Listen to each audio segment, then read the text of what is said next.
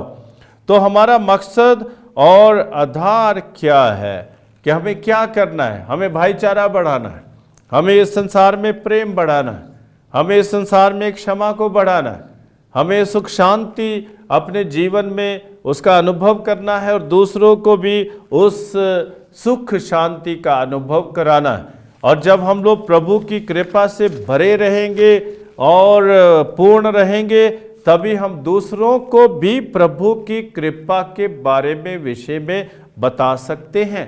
हम जब प्रार्थना और साक्ष्य में आगे बढ़ते हैं और दूसरों के साक्ष्य से भी हम लोग सीखते हैं, तब हम लोग प्रभु के शिष्य कहलाते हैं।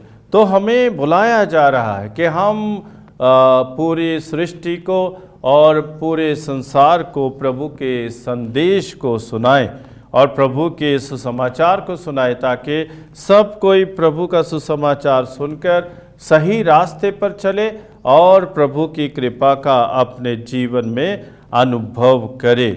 तो हमें क्या करना चाहिए, हमें प्रभु के प्रति आतुर रहना है, हमारे हृदय प्रभु के लिए व्याकुल रहें, और हमें ये भी निर्णय ले और निश्चय करें कि प्रभु यीशु के कार्य को हमें आगे बढ़ाना है। प्रभु यीशु के स्वर्ग राज जो उन्होंने स्थापना जिसकी की है, हमें उस स्वर्ग राज के विषय में लोगों को बताना है, ताकि लोग पापों को छोड़ते हुए उस स्वर्ग राज में प्रवेश कर सके। और हमें ये भी बताना है कि प्रभु यीशु हमारे लिए मर गए और प्रभु यीशु हमारे लिए जी उठे, और जी उठने के साथ हमारे लिए एक नई आशा पैदा हुई है कि हम भी प्रभु के साथ जी उठेंगे। और जो कार्य प्रभु यीशु संसार में कर रहे थे बुराई के विरुद्ध, वही कार्य हमें भी करना है। जहाँ जहाँ बुराई है, हमें सुसमाचार की शक्ति से उस बुराई को नष्ट करना है, हमें प्रभु की कृपा को वहाँ पहुँचाना है, ताकि बुराई नष्ट हो जाए और भलाई पैदा हो जाए, और हम लोग उस भलाई में, अच्छाई में आगे बढ़ें, और पाप को नष्ट करते हुए हम लोग प्रभु के पद चिन्हों पर चलते रहें। तो हमें क्या करना है? हमें प्रभु यीशु के साथ हमें बैठना है, प्रभु यीशु को मिलना है, प्रभु यीशु को सुनना है, उसकी शिक्षा पर ध्यान देना है और प्रभु यीशु को अपने जीवन में अपनाना है और निजी तौर पर ये समझना है कि प्रभु मेरे लिए क्या है। और हमें, जैसे मैंने पहले बोला, कि दूसरों के साक्ष्य से भी हमें सीखना है और फिर हमें इस दुनिया में, संसार में जाना है और लोगों को दया और करुणा और सेवा का पाठ पढ़ाना है, क्योंकि प्रभु ने लोगों पर दया की, प्रभु ने लोगों पर करुणा दिखाई, प्रभु ने लोगों को क्षमा किया, प्रभु ने लोगों को चंगाई दी और साथ ही हमें सेवा का भी पाठ लोगों तक जो है पहुंचाना है कि कैसे प्रभु करुणामय है, दयामय है और कैसे प्रभु हमें सिखाते हैं कि हम एक दूसरे के साथ सेवा भाव में रहें। तो हमें ये विचार करना है कि ये शिष्यता है क्या, शिष्यता क्या है। तो यिर्मयाह नबी के ग्रंथ में हम लोग पढ़ते हैं 7 अध्याय 23 वाक्य में कि प्रभु कहते, मेरी आवाज को सुनो, मेरी आज्ञा का पालन करो, जैसे मैं तुम्हें आदेश देता हूँ वैसे अपने जीवन में आगे बढ़ो और मैं तुम्हारा ईश्वर होऊंगा और तुम मेरे लोग हो जाओगे। हालेलुया। तो यिर्मयाह नबी के ग्रंथ में हम लोग यही पाते हैं, प्रभु कहते हैं मेरी आवाज को सुनो, मेरी आवाज को पहचानो और मेरे वचनों, मेरे आदेशों का पालन करो। जैसे मैं चाहता हूं उस रास्ते पर चलो, वो रास्ता जो है मुक्ति का रास्ता है और फिर मैं तुम्हारा ईश्वर हो जाऊंगा और तुम मेरे लोग हो जाओगे। यही यिर्मयाह नबी हमें समझाना चाहते हैं। मरकुस के सुसमाचार में 16 अध्याय 15 वाक्य में, जैसे मैंने शुरू में कहा है कि हमें कहा गया है कि आप पूरी दुनिया में जाएं, संसार में जाएं और पूरी सृष्टि को सुसमाचार सुनाएं। और संत यूहन्ना के सुसमाचार में 14 अध्याय 15 वाक्य में पढ़ते हैं कि यदि तुम मुझे प्यार करोगे तो तुम मेरी शिक्षा पर चलोगे। तो प्रभु के संदेश वाहक बनने के लिए, शिष्य बनने के लिए हमें प्रभु के आदेशों का पालन करना बहुत जरूरी है। तो इसलिए हमें प्रभु के आदेशों को जानना चाहिए। प्रभु के आदेश क्या है, प्रभु की शिक्षा क्या है, प्रभु की आज्ञा क्या है हमारे लिए। और जब हम लोग प्रभु के आदेशों को जानेंगे, शिक्षा को जानेंगे, आज्ञाओं को जानेंगे और उन्हें हमें प्यार करेंगे और प्रभु को प्यार करेंगे, तभी हम लोग प्रभु के शिष्य कहला सकते हैं। संत यूहन्ना के सुसमाचार में 8 अध्याय 31 वाक्य में हम पढ़ते हैं कि यदि आप मेरी शिक्षाओं को अपने जीवन में अपनाते हैं तो आप मेरे शिष्य हैं। यदि मेरी शिक्षाओं को आप अपने जीवन में अपनाते हैं तो आप मेरे शिष्य हैं। बहुत से लोग जो है प्रभु की शिक्षाओं को अपने जीवन में अपनाते नहीं, लेकिन फिर भी कहते हैं हम प्रभु के शिष्य हैं। कई लोग हम देखते हैं प्रार्थना सभा में भाग नहीं लेते हैं, मिसा बलिदान में भाग नहीं लेते हैं और कुछ भी वचन को पढ़ते नहीं, प्रार्थना नहीं करते हैं, इधर उधर घूमते रहते हैं, भटकते रहते हैं और फिर भी कहते हैं हम प्रभु के शिष्य। नहीं, वह प्रभु के शिष्य नहीं हो सकते हैं। प्रभु का शिष्य वही हो सकता है जो प्रभु यीशु की आज्ञा का पालन करता है, जो प्रभु यीशु की शिक्षा को अपने जीवन में अपनाता है, जो प्रभु यीशु के वचन को अपने जीवन में अपनाता है। और जो प्रभु के वचन को अपने जीवन में अपनाता है उसे भेजा जा रहा है। तो संत मत्ती के सुसमाचार में 28 अध्याय 19 वाक्य में पढ़ते हैं, जो लोग बपतिस्मा ग्रहण किए हैं उनको बताया गया है कि आप भी जाइए और दूसरों को बपतिस्मा दे और उन्हें मेरे शिष्य बनाएं, मेरे शिष्य बनाएं। तो एक शिष्य का काम है और शिष्य बनाएं, प्रभु यीशु के शिष्य बनाएं। कैसे शिष्य बनाएं? अपने जीवन के माध्यम से शिष्य बनाएं। कैसे शिष्य बनाएं? वचनों के माध्यम से शिष्य बनाएं। कैसे शिष्य बनाएं? अपने कामों के, कार्यों के माध्यम से शिष्य बनाएं। और हमारा आधार क्या है, जीवन का आधार क्या है, शिष्यता का आधार क्या है? प्रभु की शिक्षा, प्रभु का वचन। और प्रभु के वचन के बिना कुछ भी नहीं है। प्रभु अपने शिष्यों को बुलाते हैं, जिनको शुरू में बुलाते हैं, क्या कहते हैं कि मैं तुम्हें मनुष्य को पकड़ने वाला बनाऊंगा। संत मार्कुस का सुसमाचार 1 अध्याय 16 से 20 वाक्य में प्रभु जब लोगों को चुनते हैं, कहते कि मैं तुम्हें मनुष्यों को पकड़ने वाला बनाऊंगा। कहने का भाव कि ज़्यादा से ज़्यादा प्रेम इस संसार में भर दो, जैसे मैंने तुम्हें प्यार किया है। प्रभु कहते जैसे मैंने तुम्हें प्यार किया है, तुम भी इस प्यार को, इस प्रेम को ज़्यादा से ज़्यादा इस संसार में भर दो। और ये शिष्य का काम है, प्रेम फैलाना, क्षमा फैलाना, मुक्ति को फैलाना, भक्ति को फैलाना, चंगाई को फैलाना, ये शिष्यों का काम है। तो प्रभु यीशु शिष्यों को बुलाते। अभी हम प्रभु यीशु का अनुसरण कैसे कर सकते हैं? कैसे हम लोग उसकी पैरवी कर सकते हैं? कैसे कर सकते हैं? सबसे पहले उसके प्रेम में, हम में भी वह प्रेम पनपना चाहिए, हम में भी वह प्रेम पैदा होना चाहिए जो प्रभु में प्रेम था अपने लोगों के लिए। जो शिष्य है उसके हृदय में भी लोगों के प्रति प्रेम पैदा होना चाहिए। और दूसरी बात है, प्रभु ने जो कार्य इस संसार में किया है उसी में एक शिष्य को आगे बढ़ना है। और प्रभु यीशु ने कहा मैं विनीत हूँ, हृदय का विनीत हूँ, विनम्र हूँ, मुझसे सीखिए। तो हमें विनम्रता में आगे बढ़ना है। एक शिष्य में विनम्रता का होना बहुत आवश्यक है। हम जो है प्रभु की शक्तियों से भरपूर हो जाते हैं।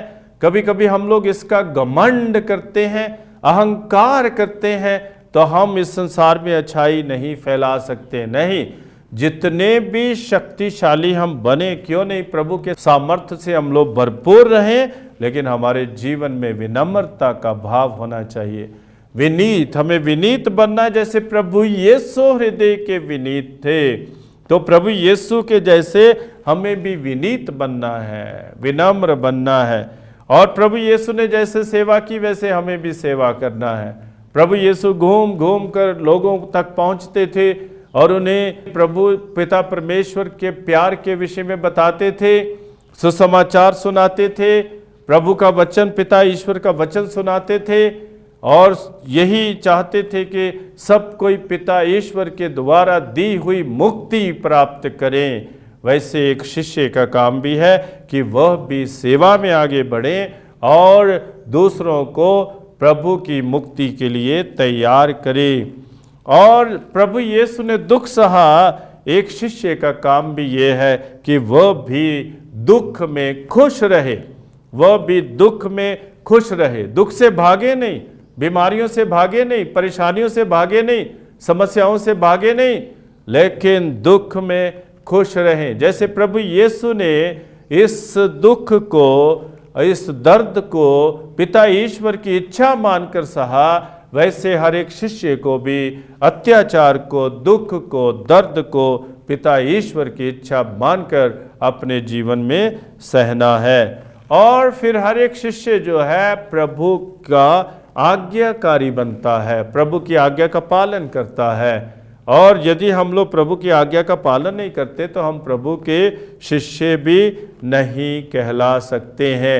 इसलिए हमें प्रभु की पैरवी इन बातों में करनी है, उसके प्रेम में, उसके कार्य में, उसके विनम्रता में, उसकी सेवा में, उसके दुख दर्द में। और जैसे उन्होंने पिता ईश्वर की आज्ञा का पालन किया, उसकी इच्छा को पूरा किया, वैसे ही हर एक शिष्य का कार्य है कि वह भी प्रभु यीशु की इच्छा को पूरी करे।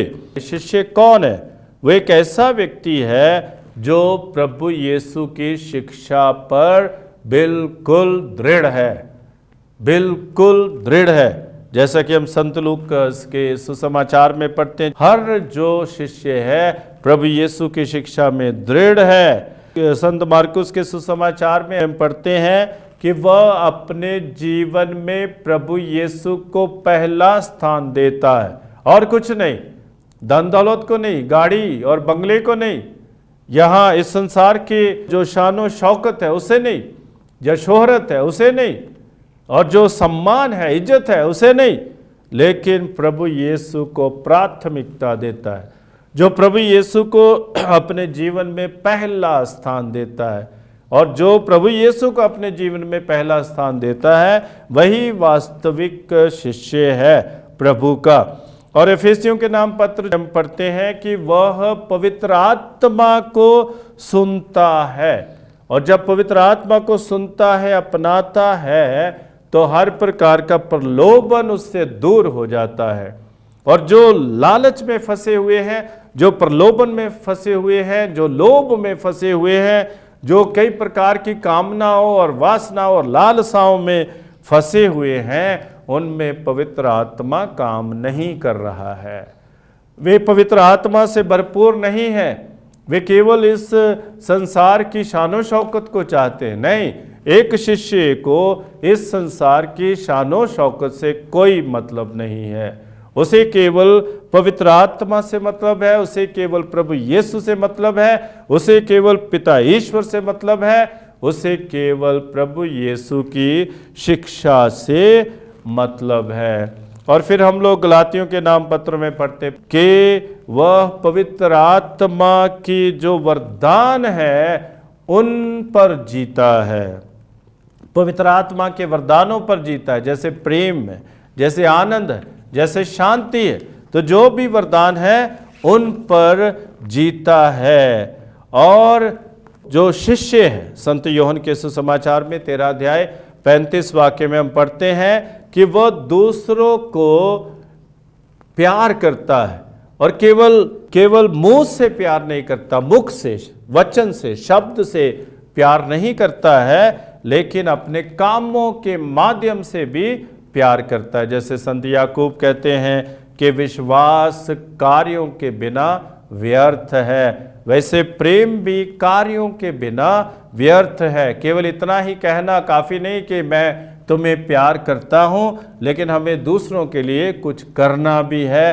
तभी उस प्यार को हमें कार्यों में बदलना है, और जब हम लोग कार्यों में बदलते हैं तभी हम प्रभु के शिष्य कहलाते हैं। संत पेत्रुस के पत्र में हम पढ़ते हैं, पहले पत्र में, कि वह दूसरों के साथ अपने विश्वास को बांटना चाहता है, कि मैंने प्रभु पर विश्वास किया और उसी विश्वास को मैं आपके साथ बांटता हूं। तो क्या है शिष्यता? क्या है शिष्यता? प्रभु यीशु को जानना है, प्रभु यीशु को समझना है, प्रभु यीशु को पहचानना है। शिष्यता प्रभु यीशु को अपने जीवन में मानना है कि मैं प्रभु यीशु के वचनों पर विश्वास करता हूं, मैं प्रभु यीशु पर विश्वास करता हूं, और ये जो विश्वास है इसी को दूसरों के साथ बांटना है। क्या आप प्रभु यीशु के विषय में जानते हैं? और प्रभु यीशु ने हमारे लिए क्या किया, मानवता के लिए क्या किया, और तब हम दूसरों को भी बताएं कि मैंने प्रभु को अपने जीवन में प्राप्त किया है और उसी प्रभु को मैं आपके साथ बांटना चाहता हूं। तो ये विश्वास एक शिष्य में पैदा होना चाहिए। हम लोग डरपोक हो जाएं, वो शिष्यता नहीं है। डर जाएं कि लोग क्या कहेंगे, क्या लोग मुझे मारेंगे, क्या लोग मुझे यहाँ से निकाल देंगे, इन बातों पर हमें गौर नहीं करना, लेकिन प्रभु पर जो विश्वास है, प्रभु की कृपा पर हमें निर्भर रहना है। और हमें इसमें गर्व होना चाहिए कहने के लिए कि मैं प्रभु यीशु का शिष्य हूँ, प्रभु यीशु के वचनों पर विश्वास करता हूँ, मैंने प्रभु का अनुभव अपने जीवन में किया है और उसी विश्वास को मैं आपके साथ बांटना चाहता हूँ। अभी शिष्यता के काम क्या है? सबसे पहले प्रचार करना, प्रभु के संदेश, प्रभु के वचन का प्रचार करना, प्रभु का संदेश दूसरों को देना, और फिर पश्चाताप करना। पहले अपने जीवन में पश्चाताप करना और फिर दूसरों को भी प्रेरित करना कि वे भी पश्चाताप करें। और तीसरा काम है अपदूतों को निकालना।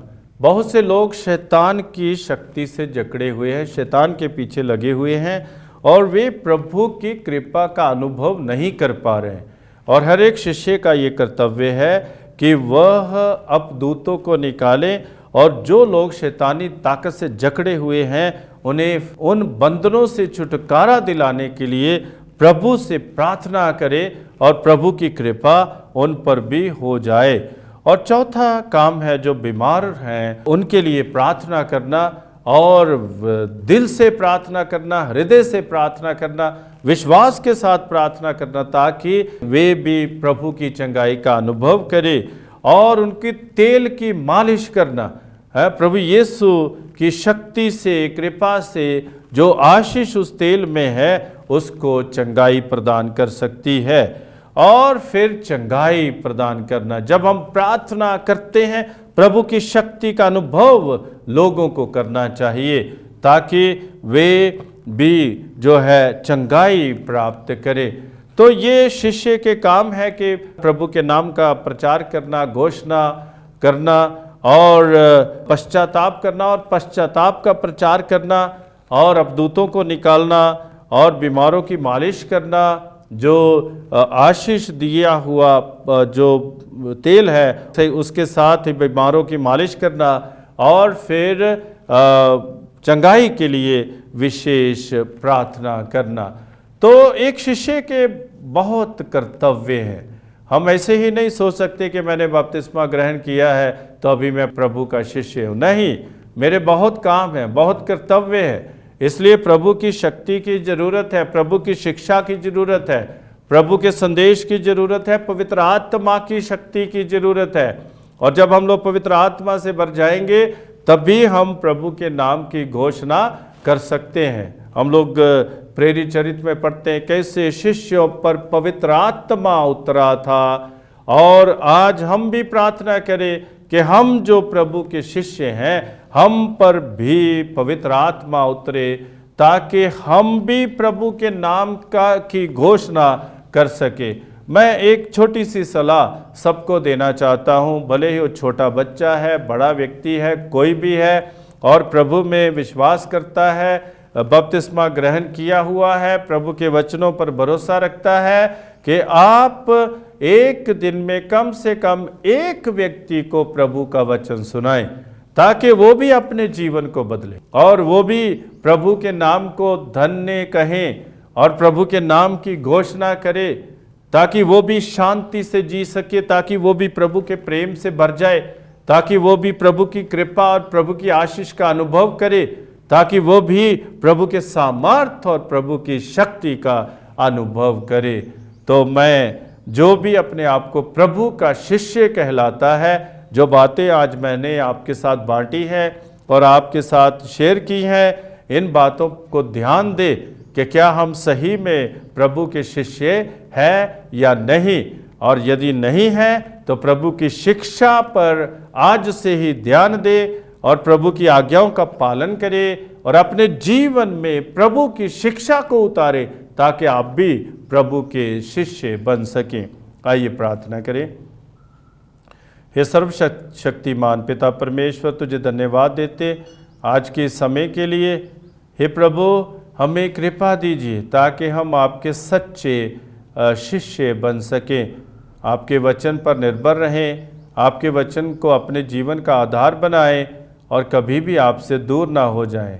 और जो तू चाहता है, जो संदेश तू देना चाहता है इस संसार को, वही संदेश हम दुनिया को दे ताकि पूरी दुनिया, पूरा विश्व, पूरा संसार स्वर्ग राज का अनुभव कर सके। प्रार्थना करते हैं अपने प्रभु यीशु ख्रीस्त के द्वारा, आमीन।